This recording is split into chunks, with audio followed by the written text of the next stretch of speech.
Hello, I am Witsen2 from Ragnar Security, and today we will be cracking Evil Santa's Box, which is a CTF challenge I wrote for UMD CTF. Let's start working on the CTF challenge. So, I'm in a directory where I have the binary Evil Santa's Box. What should I first do with this? So, generally, I'm going to do what I normally do. I'm going to run the four strings file just to make sure that we know what we're working with. So we have an ELF64-bit executable, statically linked, meaning printf, scanf are going to be in this binary as well, in this code for it, not just the reference to it. And then no section headers, meaning that we're going to probably have no symbols. So now that we have that, now let's run strings on it and see if we could just find the flag ourselves. And as you can see, because it's statically linked, there's a lot of strings that we wouldn't normally see. So rather than searching through all this, I'm going to just grep for the flag. So we're going to do this, and then we're going grep, and the flag format is essentially in this format. However, I'll just look for UMD CTF to see if anything's there. And it looks like there isn't. So let's start executing this and seeing if we can get anything dynamic. Okay, so we're looking for a code. And if they're wrong, we're getting 5 coal for the next 5 years. Okay, that's some information, so we know we don't want to look for this. I'm going to run this again, but with ltrace and strace. That didn't give me anything, so let's run it with strace. We got a new message. Santa really doesn't like this. You're getting coal for the next 5 years. And we never even got our box. What happens if we run this in GDB? Just out of curiosity. So info, functions, no symbols. So we got nothing to work with. Let's just run it just to see if we get how we can reproduce this message. So it looks like anytime we put some sort of debugging tool in here, we're going to get this message. But it seems like we can't just run it dynamically and figure out what's going on. We are going to have to open this in Ghidra. So I have Ghidra open here, and I created a new project. I call it YouTube, and we're going to import the binary. Now for this one, we're going to do, there's two formats. Executable and linking format is the easiest to analyze, and you're going to work with this most of the time. But we will later today work with the raw binary. I'll explain this later. And then let's import this. You can use other tools like IDO or Binary Ninja, but I happen to love Ghidra, and this is my default go-to. Let's open this. And let's start analyzing this. So now we have Evil Santa's box open on Ghidra. So the first thing we gotta do is we gotta find out where human written code is. So essentially finding main. So right now we're in the elf head. We can find the entry point to the code through here. This is the elf entry. So if you haven't taken a look already, in one of my earlier videos, I went through what an elf header is, some of the basics of it, and what is a PE header, which is the Windows format. I'll link that below. So let's go to entry, and as you can see here, we have this function call and this do while loop. So in this function call, we're going to have this label, stack, stack references, things like that. This first one here is always going to be main, unless there's some sort of obfuscation in it. So we're going to go here. We can verify that this is main because when we scroll down, we can see that Evil Santa's mysterious box is here. So now we're at a function that we can work with. So just to go through a little bit of the program, This is just initialization of code. Here is a function called a function pointer, which is the return value must be 0. Uh, we have this is probably puts, so I will rename this to puts. This is likely printf, so I will rename this to printf. And this is probably in a syscall format. Here we got scanf. And then here we have some uh, from the buffer that we put our code, our text in, we go and put that into another variable. We call another function on that modified variable, and we have some modification to the code and some comparisons. Sorry, I mean modification to the input. So let's first figure out where this anti-debugging technique is likely going to be. So let's go back to this if statement here. Let's see what it does. So here, this is where it begins, and this needs to be 0 in order to call any of this, and it ends beyond here, and which means that's likely the call to the anti-debugging technique. We can verify this through the assembly. So if we go in here, let's start off at, so this is the prologue, and then we're going to set, so we're going to zero out EAX, just because EAX is also the return value. We're going to call that function pointer. Then we're going to make sure that it's 0. If it's 0, we're going to jump right beyond here, which will be our evil Santa's box printing out to the standard output. If we fall through, we're going to realign the stack.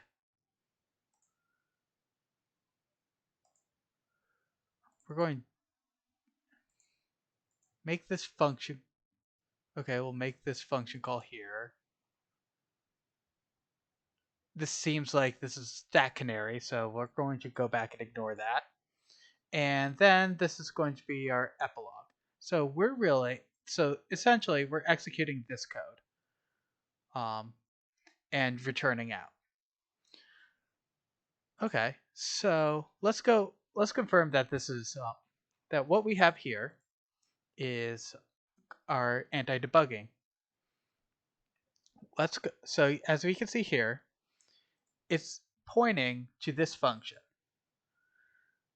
and we can verify that based on, if we go to this data, we can see here that this is actually an address that is storing in the data. And if we go to that address, we go to the same place. So we have this weird thing. This is definitely the anti-debugging technique here, because we see Santa really doesn't like this. But let's go a little bit further and figure out what this function is. So let's Google anti-debugging techniques. Anti-debugging techniques on Linux. And a good resource that I found is here. Oh, not here. It is here. So this is a great entry article to debugging. So what we see here is we have, let's move this over. So ptrace is one option. So ptrace traces, this is a tracing itself and detecting whether the parent calling to execute Evil Santa's box is actually going to be is actually a debugger. If so, let's say, so what we're going to do is we're going to run this function. If it returns -1, we're going to print out "Don't trace me." And as you can see here, we have something very similar. We have this function. It's basically all zeros. This first zero is ptrace trace me, and we can confirm that in the manuals, but I'm not going to go through that right now. And if it's if negative one is um, the value of lvar1, we're going to print out this. If anything bigger, we're going to return 0. So essentially, this is what what is implemented. And I highly recommend Googling. And if you haven't taken a look at this book yet, Implementing Linux Anti-Debugging. This book is so there's a book. I won't go searching for it since that's not super important right now. But Implementing Linux Anti-Reversing Techniques, it should be, is a very good book, and I learned a lot of anti-reversing and anti-debugging through this book. I'll put a link to it in the description once I find it. So now we figured that out. Now we have an option to, we have a way of actually ignoring this completely. So in Ghidra, we have this uh, we have this patch instruction.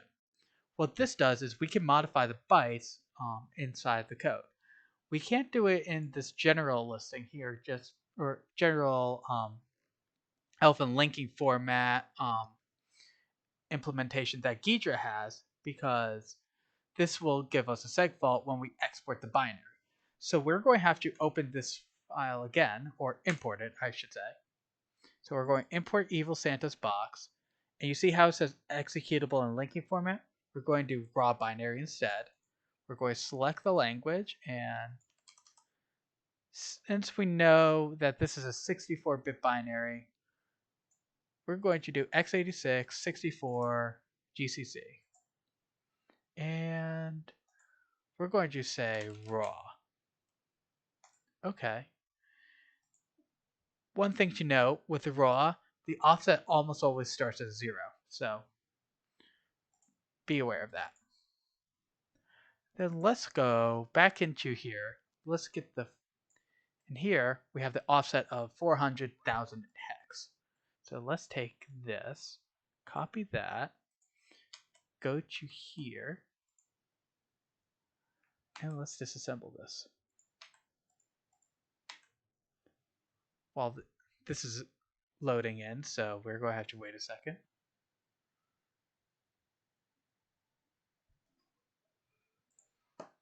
Okay, we have it loaded in. So now let's go and patch this binary. So the shortcut to patching the instruction is Control-Shift-G. And we'll get this message.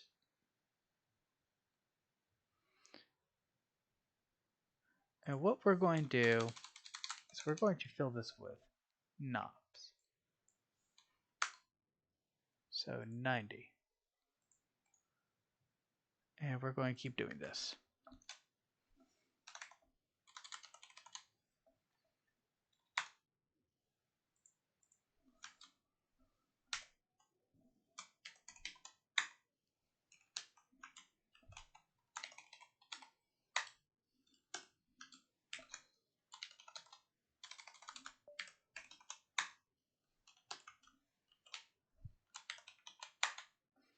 Okay, now what we're going to do is we're going to file, and we're going to export program as a binary, and we're going to do this. And then let's go into here.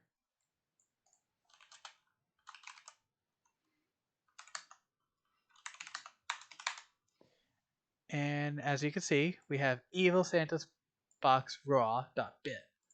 So let's go into here. Let's make this executable.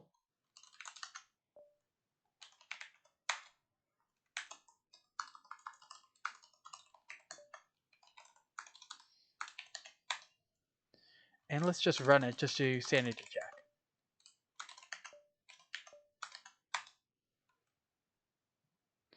And it's running properly. Let's run it in GDB.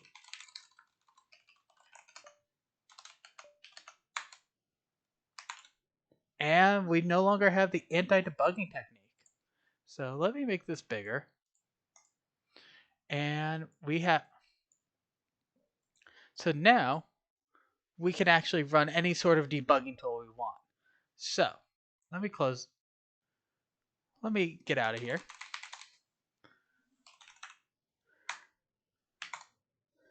And let's start with another part to this, where we're going to have to find what the actual program, what the actual value of what we need to enter is. So let's go back to this. So here we can remember how so here we have this lvar 8 that is essentially going to be the length. We can confirm that this is the length because there's multiple instances of it, and we can also see that it's going to be it's going to be what we index by in certain cases. Um, we don't totally can say we know for 100% for a fact, but it's a very good indication. Uh, so there are two approaches I like to use here. Uh, you could theoretically go through this and do it by hand, because what you can do is in this function here, we're going to go. Let's just go to it and see what it is all about. And this is as you can see here, it takes an input and modifies the output in this way. We can decode this by hand. It's bit shifting, anding, um, and then making some sort of comparison. Or I don't. That's not really fun. So there. So what we could do is we could either run a symbolic executor on it, like anger, or we can use an instruction counting tool. Depending on the situation, one of the two works better in certain instances. Generally, with more instructions, instruction counting can work better. But in other instances, in a lot of instances actually, symbolic execution works better. We're going to hold off on the symbolic execution side, and we're going to solve this using instruction counting. So I have a nifty tool here. We're going to open up two new windows. We're going to zoom in.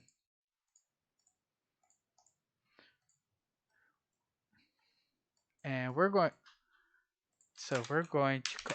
so this is we have a tool called instruction stop. And to give credit,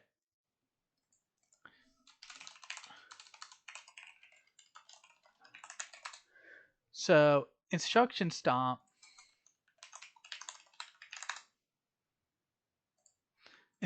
stop is a tool made by one of the competitors at UMD CTF, Chris the Cool Hut. This is a very simple instruction counting tool built on QEMU and uses celery as the backend. And he has instructions on how you can use it. So, but I'm going to demonstrate here. I will demonstrate here as well. So, let's start off by. So we're going to actually take his documentation, run celery in the directory, and then we're going to go to instruction stomp, and let's do. So here's the usage. So we know that the inputs from standard in, we know the input length, and we know the file. So let's do this. Instomp standard in I. So 0x28 is 40 in decimal. And we're going to go YouTube/evil.